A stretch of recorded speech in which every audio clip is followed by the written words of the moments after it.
ನಮಸ್ಕಾರ. ನಾವು ಈ ಆಳವಾದ ಚರ್ಚೆಯಲ್ಲಿ ಒಂದು ಮಜವಾದ ವಿಷಯದ ಬಗ್ಗೆ ಮಾತನಾಡುತ್ತಿದ್ದೇವೆ. ಒಂದು ದೊಡ್ಡ ಲೆಗೋ ಸಿಟಿಯನ್ನು ಕಟ್ಟುವ ಕಲ್ಪನೆ ಮಾಡಿಕೊಳ್ಳಿ. ಆ ಸಿಟಿಯಲ್ಲಿ ಕಾರುಗಳಿಗೆ ರಸ್ತೆಗಳು ಮತ್ತು ಆ ಲೈಟ್ಗಳಿಗೆ ವೈರ್ಗಳು ಬೇಕು ಅಲ್ವಾ? ಖಂಡಿತ ಬೇಕು. ನಮ್ಮ ನೈಜ ಪ್ರಪಂಚದಲ್ಲಿ ಈ ಎಲ್ಲಾ ವ್ಯವಸ್ಥೆಗಳಿಗೆ ಫಿಸಿಕಲ್ ಇನ್ಫ್ರಾಸ್ಟ್ರಕ್ಚರ್ ಅಂತ ಕರೀತಾರೆ. ಹೌದು. ಈ ಫಿಸಿಕಲ್ ಇನ್ಫ್ರಾಸ್ಟ್ರಕ್ಚರ್ ಅನ್ನೋದು ನಮ್ಮ ದೇಶವನ್ನು ಒಟ್ಟಿಗೆ ಹಿಡಿದಿಡುವ ಒಂದು ಮ್ಯಾಜಿಕ್ ಸ್ಕೆಲಿಟನ್ ಇದ್ದಾಗೆ. Magic skeleton. ಸರಿ, ಇದನ್ನು ಬಿಡಿಸಿ ನೋಡೋಣ. ನಮ್ಮ ಈ ವಿವರವಾದ ಚರ್ಚೆಯ ಉದ್ದೇಶನೇ ಇದು. ಟ್ರಾನ್ಸ್ಪೋರ್ಟೇಷನ್, ಯುಟಿಲಿಟೀಸ್, ಕಮ್ಯುನಿಕೇಷನ್ ಮತ್ತು ಎನರ್ಜಿ ಇನ್ಫ್ರಾಸ್ಟ್ರಕ್ಚರ್ ನಮ್ಮ ಜೀವನವನ್ನು ಹೇಗೆ ಸುಲಭಗೊಳಿಸುತ್ತವೆ ಅಂತ. ನಿಜ. ಈ ವ್ಯವಸ್ಥೆಗಳ ಬಗ್ಗೆ ತಿಳಿದುಕೊಳ್ಳುವುದು ತುಂಬಾನೇ ಮುಖ್ಯ. ನನಗೊಂದು ಡೌಟ್ ಇದೆ. ಅಂದ್ರೆ, ನಮ್ಮ ದೇಹದಲ್ಲಿ ರಕ್ತನಾಳಗಳು ಕೆಲಸ ಮಾಡ್ತವೆ ಅಲ್ವಾ? ಅದೇ ತರಹ ಈ ಫಿಸಿಕಲ್ ಇನ್ಫ್ರಾಸ್ಟ್ರಕ್ಚರ್ ಕೆಲಸ ಮಾಡ್ತದೆಯಾ? ಕರೆಕ್ಟಾಗಿ ಹೇಳಿದ್ರಿ. ಇಲ್ಲಿನ ಕುತೂಹಲಕಾರಿ ವಿಷಯ ಏನಂದ್ರೆ, ಇವೆಲ್ಲವೂ ಒಂದಕ್ಕೊಂದು ಬೆಸೆದುಕೊಂಡಿವೆ. ಅಂದ್ರೆ ಇದನ್ನ ಇಂಟರ್ ಡಿಪೆಂಡೆನ್ಸ್ ಅಂತಾರೆ. ಓಹೋ, ಇಂಟರ್ ಡಿಪೆಂಡೆನ್ಸ್. ಇದು ಹೇಗೆ ಕೆಲಸ ಮಾಡುತ್ತೆ? ರಿಷಭ್ ಅಂತ ಒಬ್ಬ ಚಿಕ್ಕ ಹುಡುಗನ ಕಥೆ ಕೇಳು. ಅವನು ಬೆಳಿಗ್ಗೆ ಎದ್ದು ವಾಟರ್ ಪೈಪ್ಲೈನ್ ಮೂಲಕ ಬರೋ ನೀರನ್ನು ಬಳಸ್ತಾನೆ. ಆಮೇಲೆ ಎನರ್ಜಿ ಇನ್ಫ್ರಾಸ್ಟ್ರಕ್ಚರ್ ಬಳಸಿ ಮಾಡಿದ ಬಿಸಿ ಬಿಸಿ ಉಪಹಾರ ತಿನ್ನುತ್ತಾನೆ. ಖಂಡಿತ.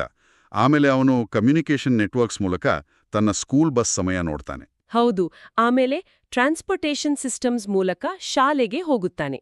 ಹೌದು. ಇದರಲ್ಲಿ ಒಂದು ಮಿಸ್ ಆದ್ರೂ, ಅಂದ್ರೆ ನೀರು ಬರಲಿಲ್ಲ ಅಥವಾ ನೆಟ್ವರ್ಕ್ ಸಿಗ್ಲಿಲ್ಲ ಅಂದ್ರೂ ಅವನ ಇಡೀ ದಿನ ಕಷ್ಟವಾಗ್ತದೆ. ಅಂದ್ರೆ ಇವೆಲ್ಲ ಒಂದಕ್ಕೊಂದು ಲಿಂಕ್ ಆಗಿದೆ. ರಿಷಬ್ ಶಾಲೆಗೆ ಹೋಗಲು ರಸ್ತೆ ಬೇಕು. ಹಾಗಾಗಿ ನಾವು ಈ ಟ್ರಾನ್ಸ್ಪೋರ್ಟೇಷನ್ ಸಿಸ್ಟಮ್ಸ್ ಬಗ್ಗೆ ಮಾತನಾಡೋಣ. ಖಂಡಿತ. ರಸ್ತೆಗಳು ಈ ಚಲಿಸುವ ದೊಡ್ಡ ಯಂತ್ರದ ಪ್ರಮುಖ ಭಾಗ. ಇಲ್ಲಿ ವಿಷಯ ನಿಜವಾಗ್ಲೂ ಆಸಕ್ತಿದಾಯಕವಾಗುತ್ತದೆ ಗೊತ್ತಾ?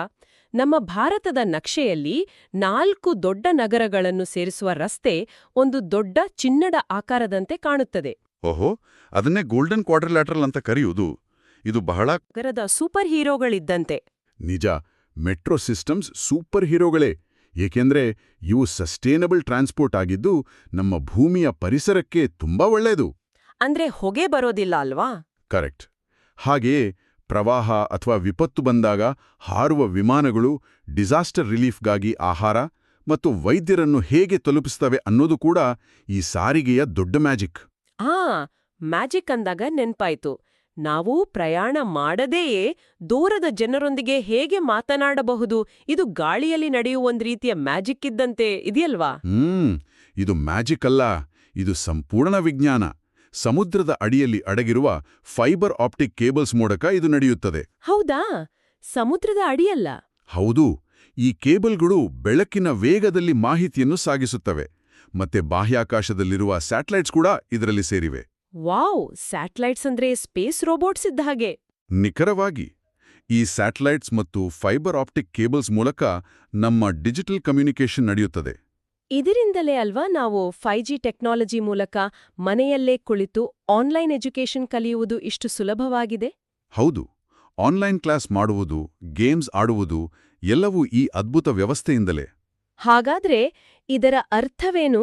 ಇವೆಲ್ಲವೂ ನಮ್ಮ ದೇಶದ ಬೆಳವಣಿಗೆಯ ಬೆನ್ನೆಲುಬು, ಅಂದ್ರೆ ಬ್ಯಾಕ್ಬೋನ್ ಆಫ್ ಡೆವಲಪ್ಮೆಂಟ್ ಅಂತ ಹೇಳ್ಬೋದಾ? ಖಂಡಿತವಾಗಿ.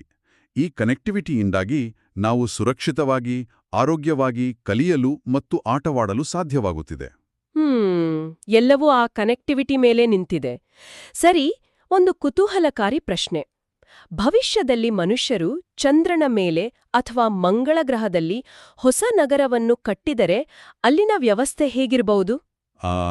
ಅಲ್ಲಿನ ಫಿಸಿಕಲ್ ಇನ್ಫ್ರಾಸ್ಟ್ರಕ್ಚರ್ ಮತ್ತು ಟೆಲಿಕಮ್ಯುನಿಕೇಷನ್ ಭೂಮಿಗಿಂತ ಎಷ್ಟು ಭಿನ್ನವಾಗಿರಬಹುದು ಅಂತ ಊಹಿಸುವುದೇ ರೋಮಾಂಚಕವಾಗಿದೆ. ನಿಜ. ಭೂಮಿಗಿಂತ ಅದು ಎಷ್ಟು ಭಿನ್ನವಾಗಿರಬಹುದು ಅಂತ ಸ್ವಲ್ಪ ಯೋಚನೆ ಮಾಡಿ.